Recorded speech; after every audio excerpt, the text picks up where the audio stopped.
Regardez mes frères bien-aimés comme notre Seigneur Jésus-Christ est bon. La Pentecôte n'a pas encore sonné. Voyez, même Jésus lui-même n'est pas encore remonté au ciel et déjà il nous donne quelques éléments de compréhension au sujet de cette troisième personne de la Très Sainte Trinité qui reste tout à fait mystérieuse pour nous et que nous appelons le Saint-Esprit, l'Esprit de Dieu. Mes frères bien-aimés, ce soir nous découvrons vraiment déjà, en avant-première si je puis dire, que nous bénéficions de cette force extraordinaire qui habite notre cœur, que dis-je, notre être, depuis le jour béni de notre baptême. Nous pensons qu'il suffit de croire en Dieu, alors nous nous confions en lui, mais le mystère est beaucoup plus grand. Et je ne voudrais pas le déflorer avant que, justement, la fête de la Pentecôte ne nous livre l'essentiel de ce qu'est cet être inouï qu'est l'Esprit de Dieu. Mais tout de même, ce soir déjà, nous découvrons qu'il est une force, puisque Jésus dit aux apôtres: j'aurai beaucoup de choses à vous dire, mais je ne vais pas vous le dire maintenant, parce que vous n'avez pas le courage de porter toutes ces réalités. Le Saint-Esprit va venir vous aider. Nous bénéficions donc de cette force qu'est l'Esprit Saint pour continuer de vivre debout au milieu de ce monde difficile. C'est une force. Voilà la première révélation que nous recevons. Alors mes frères, je vous en supplie, quand le fardeau est trop lourd, quand ce que vous envisagez d'ailleurs comme difficulté à l'horizon de votre vie vous paralyse, appuyez-vous sur le Saint-Esprit. Mais malheureusement, nous ne le prions pas. Qui parmi vous aujourd'hui l'a invoqué une seule fois?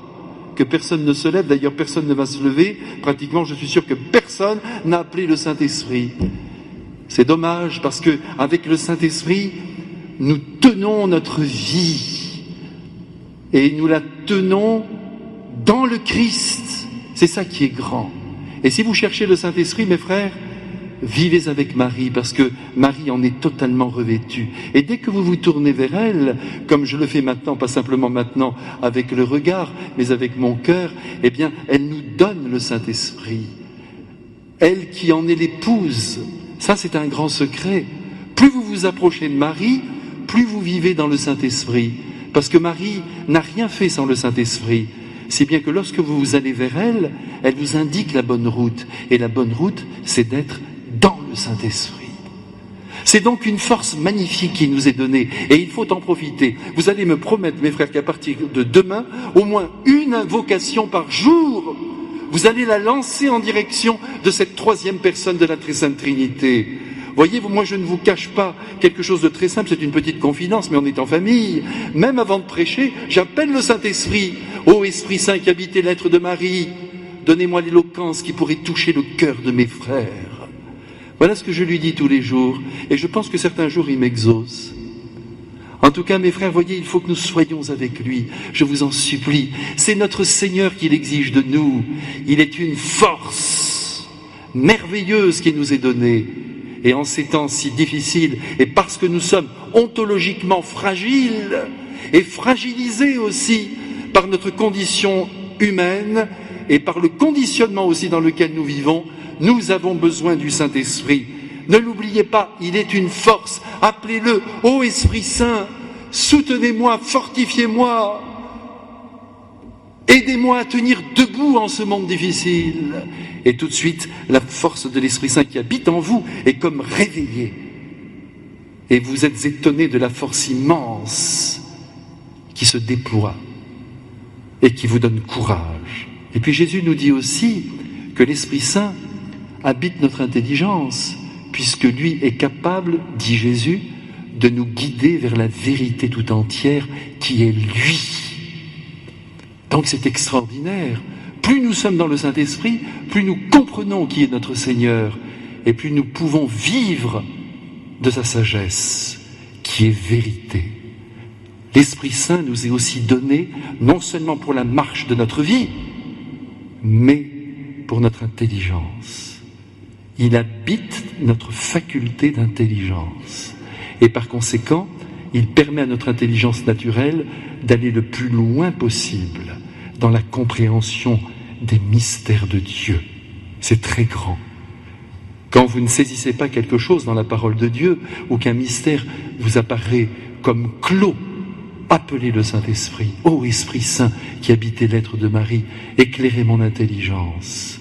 Donnez-moi de pénétrer très profond dans ce que vous rêvez de me faire comprendre. Et puis enfin, c'est tout à fait étonnant, notre Seigneur nous dit que le Saint-Esprit veut nous éclairer sur ce qui va venir.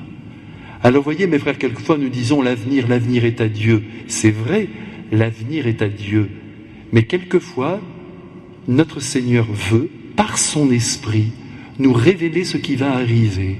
Et c'est ce qui se passe d'ailleurs chez de nombreux saints qui lisent profondément, non seulement dans les âmes, mais dans les événements du monde, et qui d'une certaine façon aident le peuple chrétien à anticiper ce qui va se produire.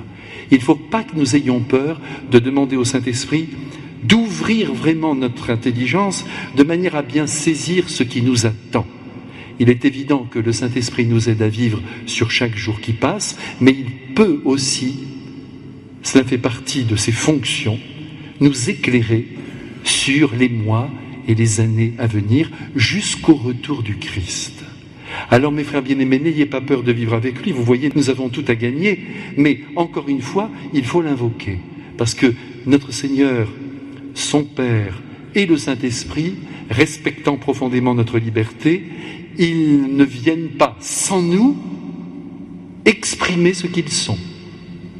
Alors par conséquent, vous me l'avez promis tout à l'heure déjà, car je vous ai vu faire comme ça, un petit signe de la tête, tous les jours, appelez le Saint-Esprit. Et quand c'est difficile, quand vous voyez même que votre vie chrétienne est en péril, ce peut être même dans la rue, vous savez, en parlant à quelqu'un, vous êtes agacé par cette personne, ça y est, votre vie chrétienne est en péril. Vous entrez dans un magasin, vous faites la queue, c'est difficile, vous commencez à râler, votre vie chrétienne est en péril. Appelez le Saint-Esprit, il vous donne la force d'être un peu plus patient, et il nous aide, et il nous permet aussi de relativiser bien des souffrances que nous traversons, qui au fond n'en sont pas. Parce que très souvent nous nous comportons au milieu de cette vie comme des enfants gâtés. C'est le Saint-Esprit qui assure en nous la survie de notre vie chrétienne. Alors je compte sur vous, c'est merveilleux, vous savez, de vivre avec le Saint-Esprit. J'espère que ce soir, vous et moi, parce que moi je suis comme vous aussi, j'ai beaucoup de mal à me tourner vers cet être qui est quelque peu indéfini, qui est comme une colombe, comme un vent.